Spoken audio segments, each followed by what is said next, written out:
We're back after a long time not competing and not doing this on film, so it's going to be a little bit different today, but we're going to get through it. It's 5:30 a.m. I've already put that base on my brisket last night. Same thing I've always done. We're going to go over top with some Southern Belle, and this is to kind of add some of those beef flavors, a little bit of black pepper. We want to just start the process of making a really, really good brisket. Since I put that base last night and it's pretty salty, I go pretty light here, and then I'm going to go over top. I swapped from Southern Hospitality a while back to Trifecta. It's been doing well, so let's keep it rolling.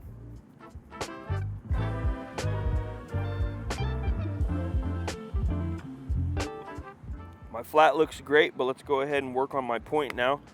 So you guys can see I haven't put any seasoning on this at all. You might remember from the past. If you don't, I'll let you know right now. We're going to start with that base. We did not do this last night because these are so savory as they are already. Especially if I put a dry brine last night, I definitely think they can get too salty. So we wake up in the morning and then we add our AP rub. We use that base, that's our seasoning. Whatever you guys are using, I definitely recommend starting it in the morning, starting this process in the morning. And then I go over top with Trifecta.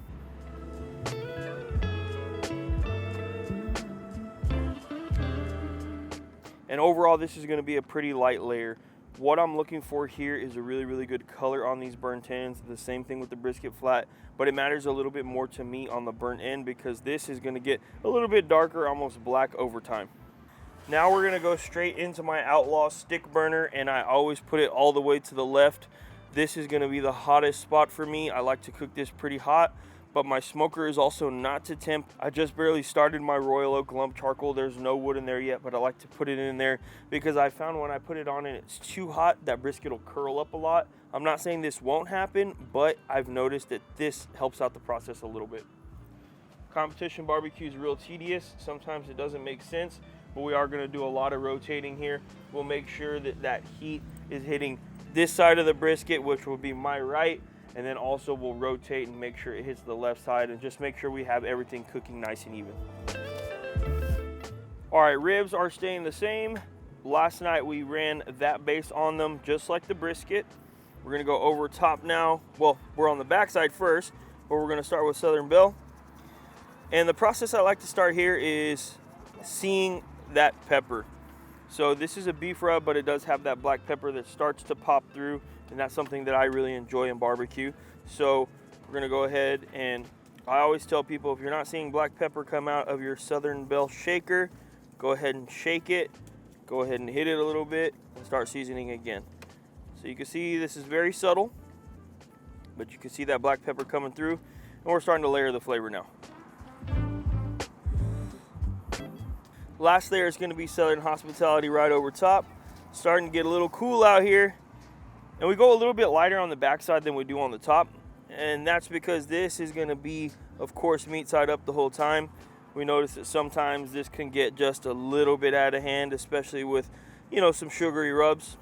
So we don't want to go too heavy.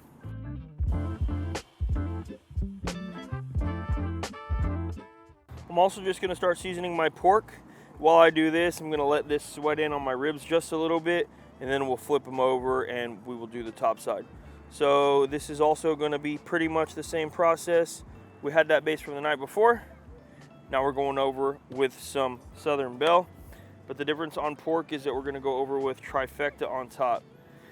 The reason why is because we noticed that it works and we're not going to change it. So it's kind of like the ribs work really, really well when it comes to the Southern Hospitality because you have that great color. And here on the pork, we've noticed, you know, you're making those little medallions and you're also shredding this. The color doesn't matter so much here as it does here. So I can sacrifice a little bit of color and we can add that Trifecta flavor.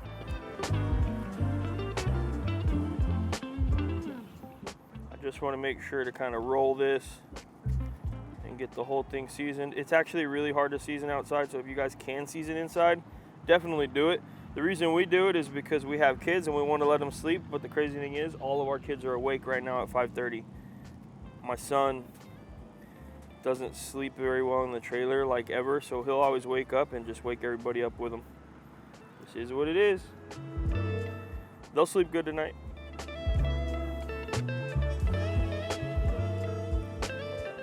So if you guys have watched our competition videos before, you know I'm pretty particular about the actual shape that we get on these money muscles, but not yet. It's gonna be a little bit before I actually care about the shape. So you see this one's a little bit bigger, this one's a little wonky, it is what it is. I'm not worried about these things at all right now because I can always make changes as I'm cooking, after I wrap, before I wrap. I am not afraid to shape these monies at any point. You can see this seasoning is literally going everywhere except for the money muscle. A little ridiculous right now. It's all good.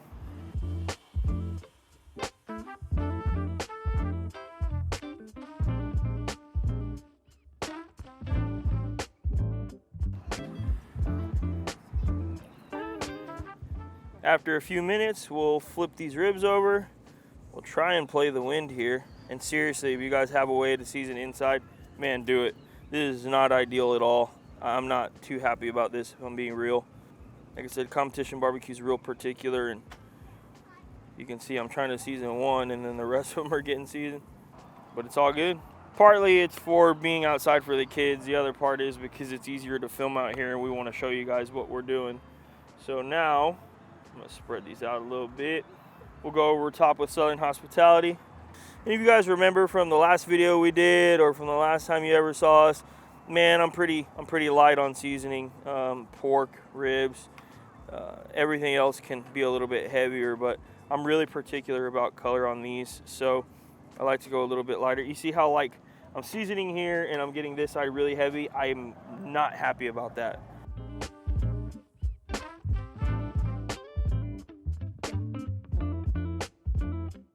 Wind slowed down just a tad for me there, so I appreciate it, Wind. All right, and that's good enough for me on my ribs. We'll pull out some moisture, you start to see that color, and this is gonna be just fine.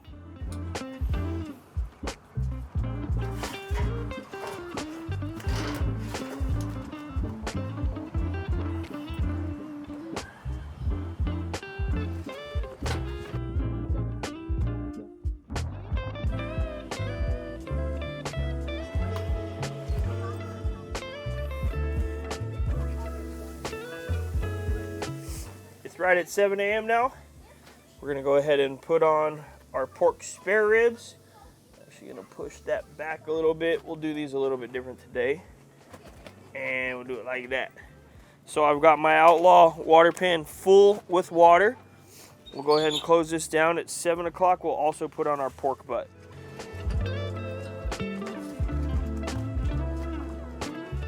Put the pork butt back here just so we can put the money muscles right here.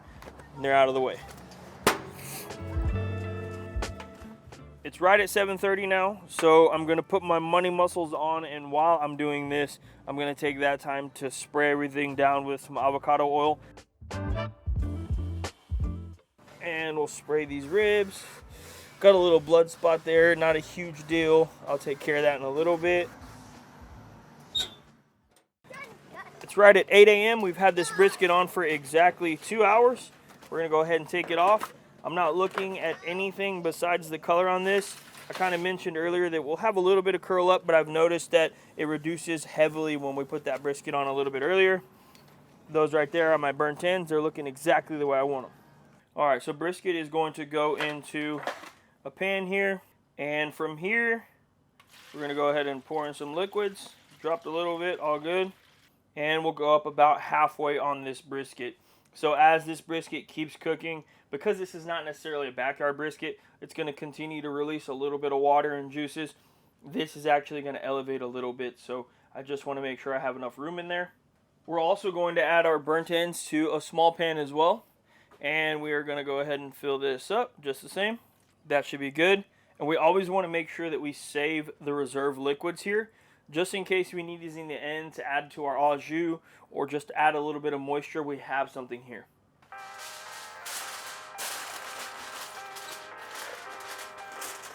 We're going to go directly into the middle of this brisket flat, and that's where we're going to get our internal temps. Right now I'm reading around 150 degrees.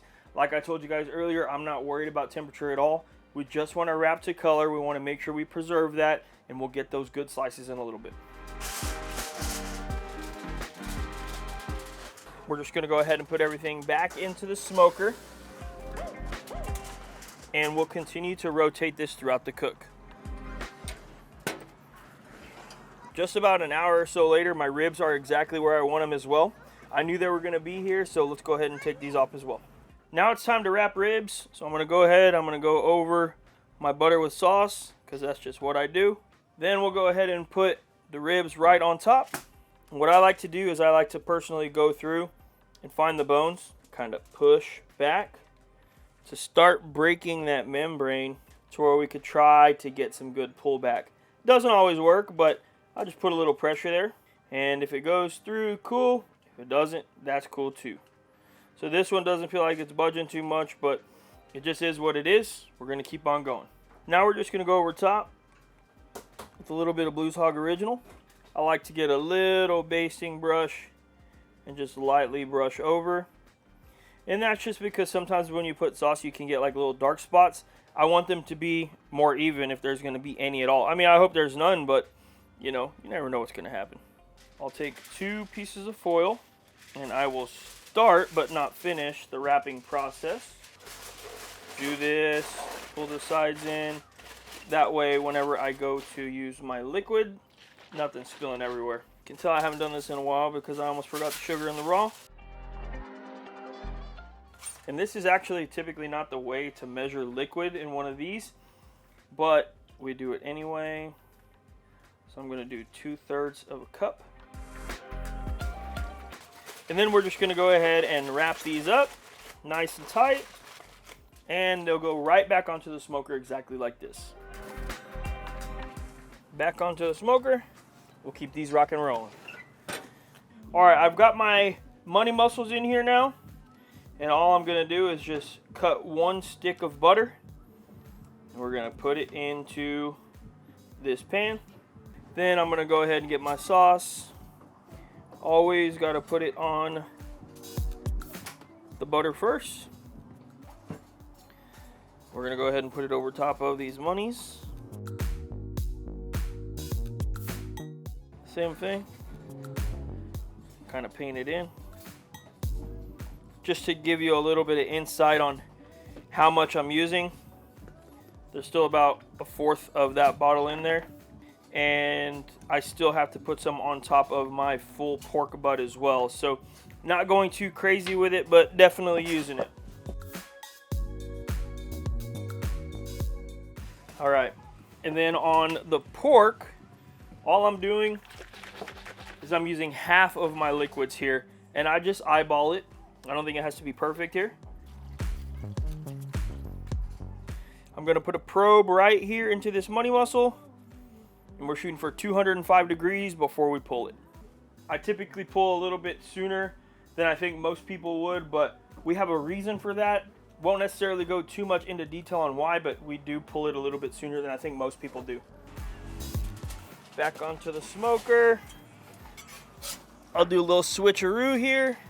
We'll pull our full butt out. We'll put our monies in. Same thing for pork. I'm gonna go ahead and put it down.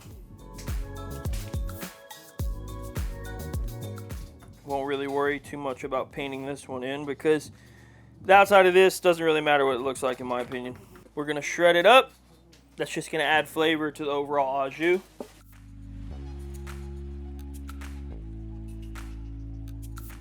I'll leave a little pocket here and we'll throw most of the rest of that liquid in.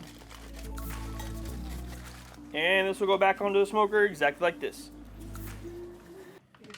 Alright, so it is 8:45 in the morning on Saturday, the day of the competition, and we are just injecting chicken now. So I do not inject the night before on chicken. I had to trim pretty much everything yesterday. We were a little bit behind. I would have liked to have gotten more of the process of us getting kind of ready for this contest, but man, it's just been really busy, and like I said, we were kind of scrambling yesterday. We didn't get ribs, pork, and everything until yesterday. I was barely trimming everything last night, so kind of a little hectic. But what I'm doing here is I'm running thighs, obviously, if you guys can't tell. But I'm just trying to get right into that meat, that thigh meat, and just one little pump in each little muscle that I can feel. So I'm doing 3 and 3. And that's pretty much all that I do. And so this is just really simple right here, right? So all I'm doing is going directly into the meat, pulling that trigger, and rocking and rolling. So I use this Producer's Pride, and I'll put a link in the description. And I know we've done it before, but for this video, we'll put a link in there. And this is 50 cc's. So I'm using this on number 3. I've played around with it a lot. Sometimes I used to use 1, I used to use 5. I feel like 3 I can control really, really well. I can feel it coming out of the actual needle itself, so I just make sure to do it like that. And with these injections, I'm literally just trying to inject where I think they're gonna bite. You know, it's really nothing more than that. I have no scientific proof behind where they're going to or not going to bite, but that is all that I'm trying to do. I have a really simple injection here. We've got trifecta that we inject into our chicken, into our pork, and into our ribs. And it goes on top of our brisket. So pretty versatile. Oh, see, I kind of missed there. You saw all the injection come out. So I'll go back over here, and it looks like there might be a pocket there. So what I like to do also is try and keep an eye on ones that are not holding injection. And I want to put those in a separate foul form. So we're going to use a foul form for this today. We've been using it for the past however many contests we've been doing thighs, and it's worked really well for us. It helps keep these shaped really, really well. I'll put a link in the description. I actually don't know who the owner is. I need to reach out to them one day and see if maybe we could do like a little giveaway or something like that. That would be cool. But either way, we're going to put these in a foul form. So I like to separate based off of which thighs I like a little bit more. That does not necessarily mean that we are going to get them exactly the way we want them, but it gives me a good opportunity to know which ones are my better thighs, right? It doesn't mean that they're going to turn out good. We might have some blowouts. We might have whatever. Things happen, but it's just a way for me to keep an eye on what we're doing. Just one more now. There we go. That's all there is to it on the thighs.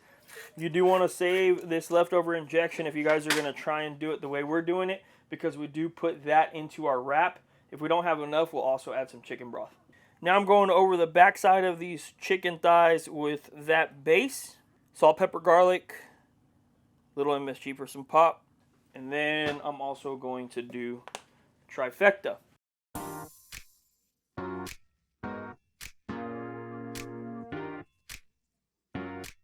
And we're going to let this sit for around 15 minutes or so. We're going to let some of that moisture dry out a little bit. And then we'll flip them over. Sabrina will put them in the foul form for me while I'm outside doing some stuff. And then I'll come inside and season. So if you guys haven't noticed, we are in a new trailer. I don't know how much we've showed of this portion of the trailer or not. So we're not in the small trailer anymore. So the angles and everything are going to look a little bit different. We bought some equipment. It didn't really work out the way we wanted to, but we're going to figure it all out. Let me know in the comments if you guys are enjoying this video so far. I know it's been a long time, but we just have not been competing, and unfortunately we probably will never compete the way that we used to. We're just trying to grow the business. We're trying to continue making videos, YouTube videos, short form videos, turkey breasts if you guys haven't seen them. But let me know in the comments below if you guys are enjoying this. After seasoning the bottom of the chicken, Sabrina places each thigh into our foul form. We take this opportunity to sort the thighs based on size and take note of which are the nicest of the bunch. We use a thin spatula to make sure all the skins for each thigh are tucked in nicely.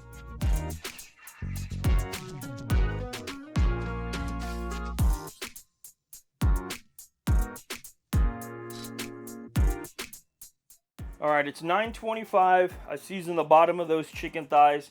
Sabrina flipped them over and she put them in this foul form. If you guys haven't seen it, this is a foul form. It keeps those chicken thighs the perfect size. We've been having really, really good luck with it, especially with the appearance side of it. Now, the thing is, you can see like these chicken thighs over here are definitely not as good looking as these are, but we do fit all 16 in there just because that's how many pieces there are for the foul form. So I'm going to go over top with some more of that base.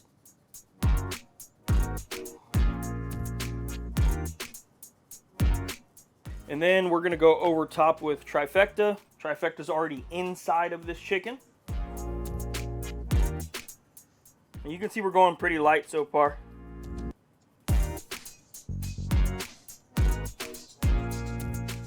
Especially with chicken, You know, I know people have talked about it before, especially like Malcolm Reed, Matt Pittman, guys like that.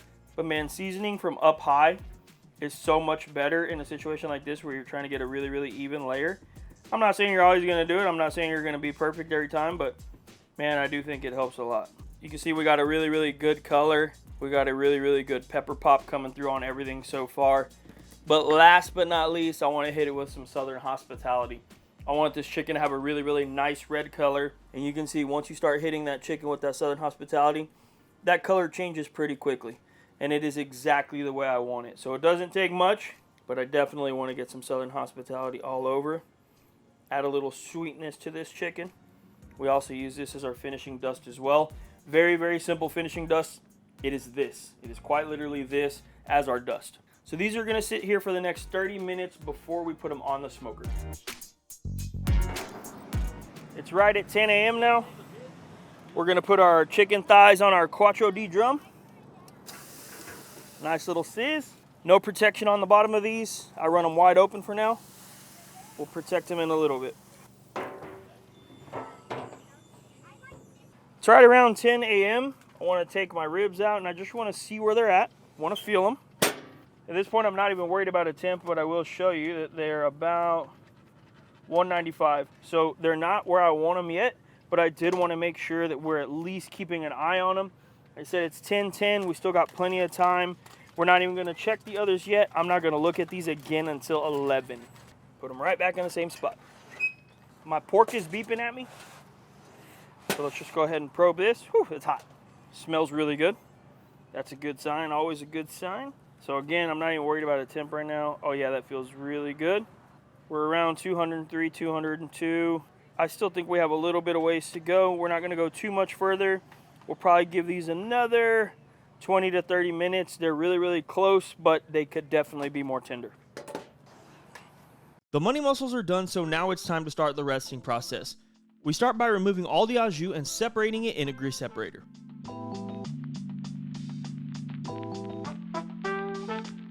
Then we mix some of the au jus with some hot sauce and pour it all over each money muscle. After that, everything is wrapped in foil and placed in the Cambro to rest. We're gonna go ahead and check our ribs one more time. It's currently 10:44. Right before we're gonna check our chicken. You can see we still have a really, really good color. Everything smells really good. Still not exactly where I want them. They're getting there, they're getting close, but still not quite there. I want these to be cooked a little bit more. I want them to be a little more tender. So we're just gonna go ahead and wrap these up, put them back in, and then we'll check these again in another 30 or so minutes. It's time to wrap our chicken. I've still got a little bit of that injection. We're just gonna pour a little bit in each. Try and make it as even as possible. We also got a stick of the Kerrygold butter melted down in there.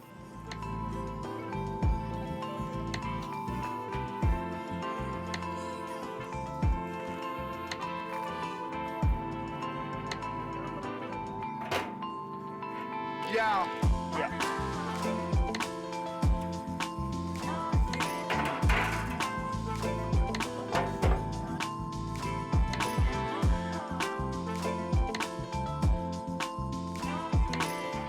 Then what we're gonna do is we are going to probe our thigh here so we can try and get an accurate reading on these thighs and make sure that we're smoking these to 203, 205 degrees. What we've done is we've added a water pan right into the middle of our drum now. That's to kind of calm down those temps a little bit. We don't want these to be going above 300, and I found that a water pan right in the middle will really help regulate temps.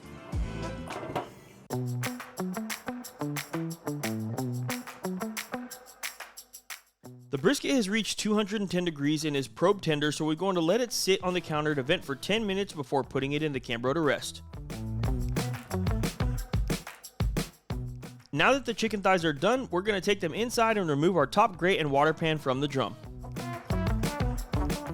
Before finishing, the thighs need a quick trim to remove any loose skin or protruding bones. With the drum nice and hot, we're going to sear the bottom of the chicken thighs on the bottom grate to get a little bit of that char flavor on the bottom of the chicken. Once that's done, we're going to take it off and replace the top grate. Now all that's left to do is dunk the thighs and place them back onto the drum to let the sauce set before we box.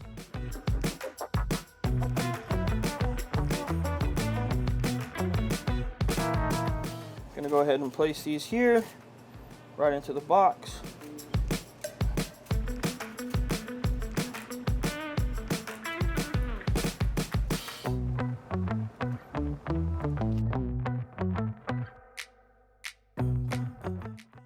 I just saw my good friend Fred Robles at turn-ins, so right now I know he's away from his trailer. I'm going to take this opportunity to sneak in and see if we can find some of his new sauce.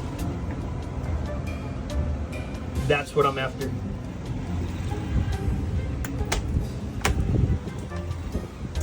Fred's not here.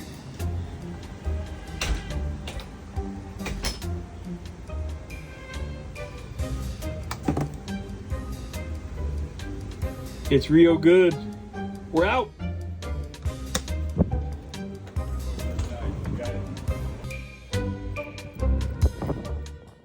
Our chicken was really good today. I was very happy with the results. I want to give a quick shout out to Drew Davis, aka Razor Racks. That's his team.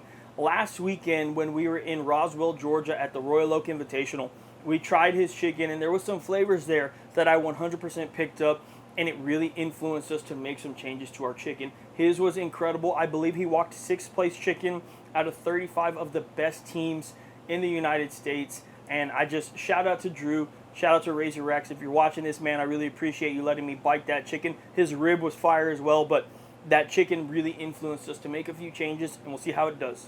With the ribs done, we're going to use the same process as the money mussels. Remove the au jus, mix a little with some sauce, and coat the ribs with their first layer of sauce before wrapping them back up and putting them in the Cambro. The pulled part of the pork is done as well, so we're going to do the same thing. We make sure to save all the au jus so we can use it later for our pork turn-in. With 30 minutes until rib turn-in, it's time to start slicing. I like to try a rib from each rack of ribs and rank them based on which rack is my most to least favorite. Yes, I feel like that's really good. That one's even better, I think. This feels like the best rack too. Meanwhile, Sabrina dunks each set of ribs in hot sauce before going back onto the smoker to set. We're going 9 deep today because that last rack was the best, in our opinion, and we could only get 4 from there. Now, this is typically a little bit uglier than what we would want to turn in, if I'm being honest with you guys, but these tasted, in our opinion, so good that they've got to go in. So we're going to sacrifice a little bit of the look here, and we're just going to turn in what we feel like is the best tasting ribs. All right, we're going to go ahead and process pork now. So really, really soft pulled pork. Put my finger right there under all that bacon, and then we're going to start working on it. So this right here is going to be the better bite of the pulled, and if we decide we're going to put pulled in, we definitely want to pull it from this bacon. So be really careful with your bacon. Make sure that you're taking good care of it. That's why it's really important to have a full fat cap on the actual pork butt. If you can't get a full one, I mean, I don't think it's the end of the world, but this does really, really, really help you out, get some really good bacon. So we're going to go ahead and flip it over.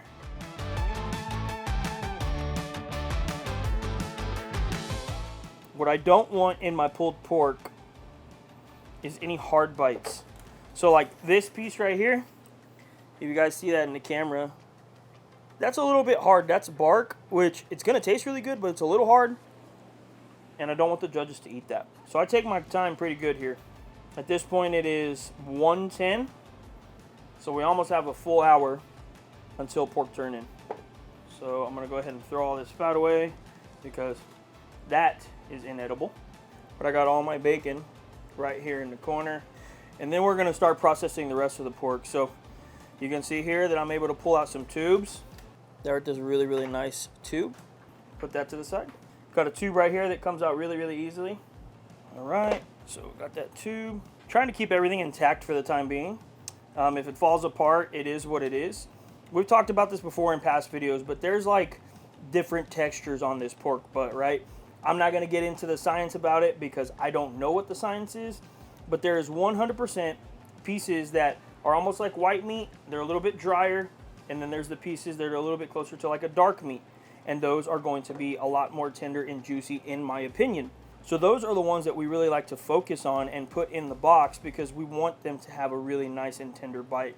So right here, you'll see, if you look real quick, well, let me shave some of this off because I do not want that to go into the box, like I said.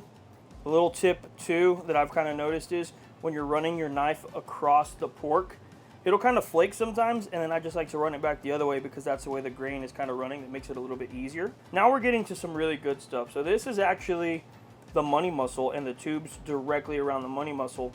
So you guys know in competition barbecue, we're turning in mostly that money muscle. A lot of people talk about that bacon, but what I also like to do is I like to get this money muscle, and I'll overcook this on purpose to kind of get some shred out of it, right? To get some pulled.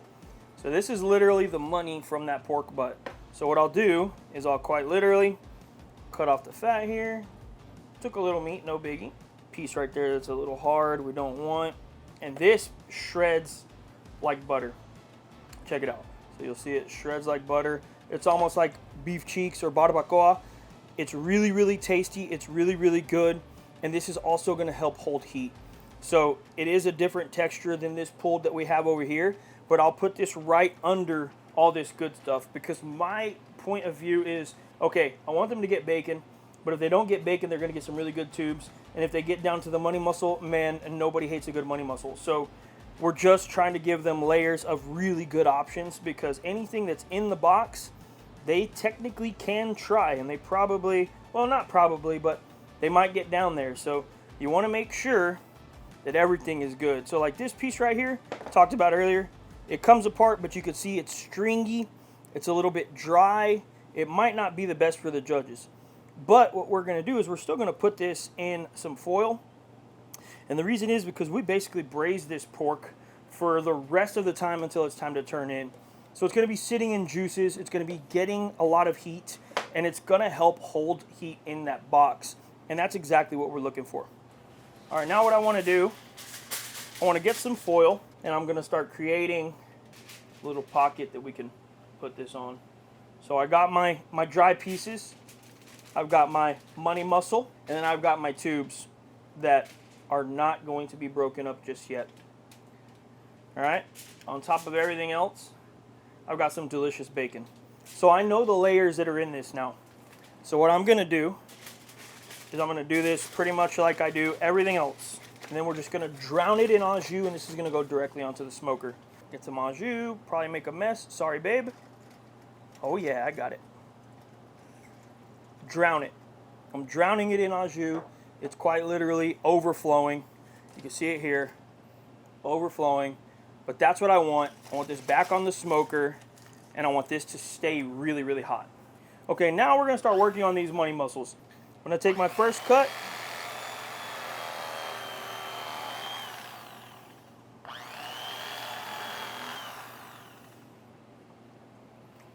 And that's really good. I love that.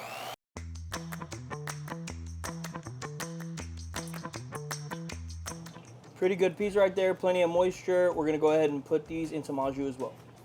All right, so I told you guys earlier, if I need to, I can make some cuts and I can make some changes to the way that these are looking. Start with the end piece here. That's better. Same thing, really nice, really moist. Last one. Last but not least, another really good money.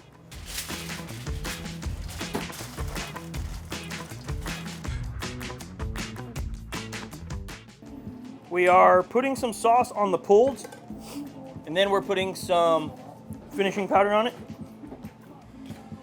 And what we're gonna do is we're gonna taste this, and we're gonna be really honest with ourselves on if this is good or not. Now I'm starting to pull it apart a little bit. I want there to be some integrity for sure. So decision is to put it down the middle.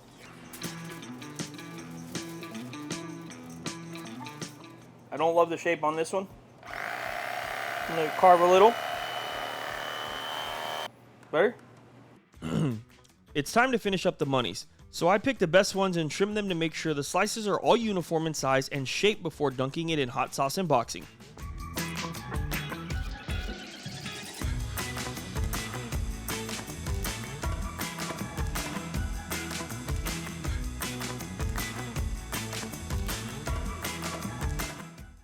All right, I've got my brisket inside now. It's about 2:30, so we're gonna start getting this ready to put back onto the smoker. So the first thing that I wanna do is I wanna square this side off. You see how it kind of turned into a little bit of like a tomahawk or something like that? So I just want to cut this part right here, just so I can make sure that all of my slices are gonna be really, really nice and even. And then what I wanna do is I actually wanna start counting over to the left. So each one of these little dots is going to be right at an inch. So I want to do 8 of these if I can. 7.5 is fine. So we're going to start right here on the edge. So right here is 8. I need to do a little cut. So now what I'm going to do is I'm going to put the sauce on the brisket, kind of hide those little pieces there. And now you can see that there's obviously those little spaces on the edge, but they don't worry me at all. So what I'm going to do, I'm going to paint the sides, cover it up just a tad, and then we'll get everything right on top, sauced up. Sometimes I'll over sauce on purpose, and I'll show you why. And all I have to do if I don't like how much sauce is there, lean it to the side, lean it to the side, and I feel like we're in a really good spot. Even from right here, those sides and those edges are pretty much almost covered up completely. So that's why I say I'm not afraid to make cuts throughout the cook. Doesn't bother me at all. Burn ends are here. Take them out. Flip them over. Those look really, really good. I love the color on those as well. Nice and thick. And like I said, I'm kind of going to over sauce here on purpose. Make sure I get a nice little layer of sauce on top. Alright, so this is going to go onto the smoker for the next 10 or 15 minutes. We're going to get it nice and tacky, and then we'll slice it up. Lighting might be a little better out here. It looks really good.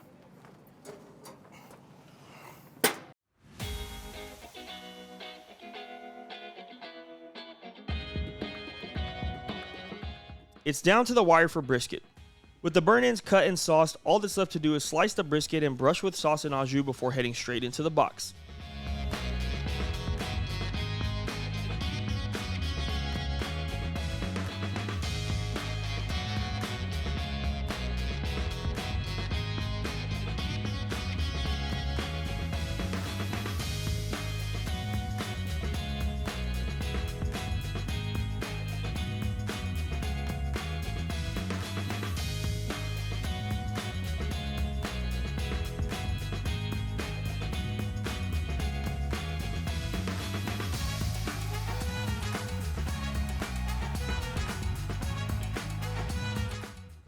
With all 4 proteins turned in, it's time for awards.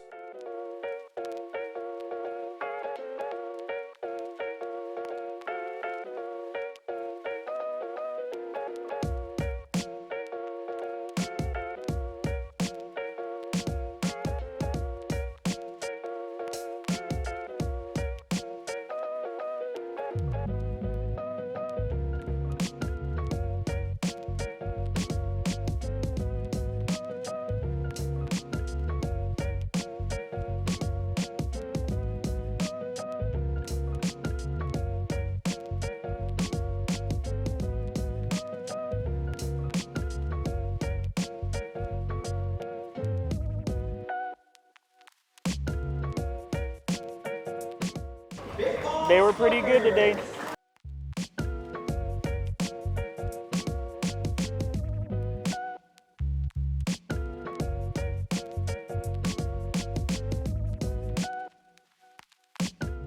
Not as good as last year. Got first last year.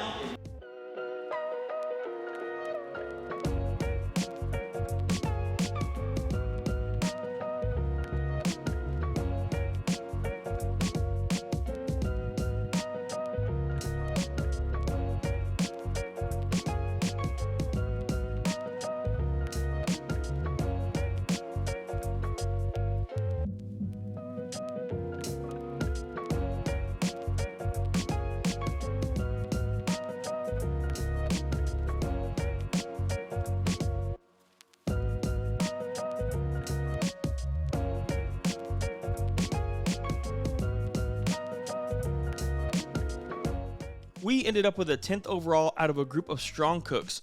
Not a bad day. I'll take it. Congratulations to 2 Live Q for Reserve Grand Champion and Big O's Barbecue for Grand Champion. That dude is on an absolute tear. Thanks, and we'll see you on the next one.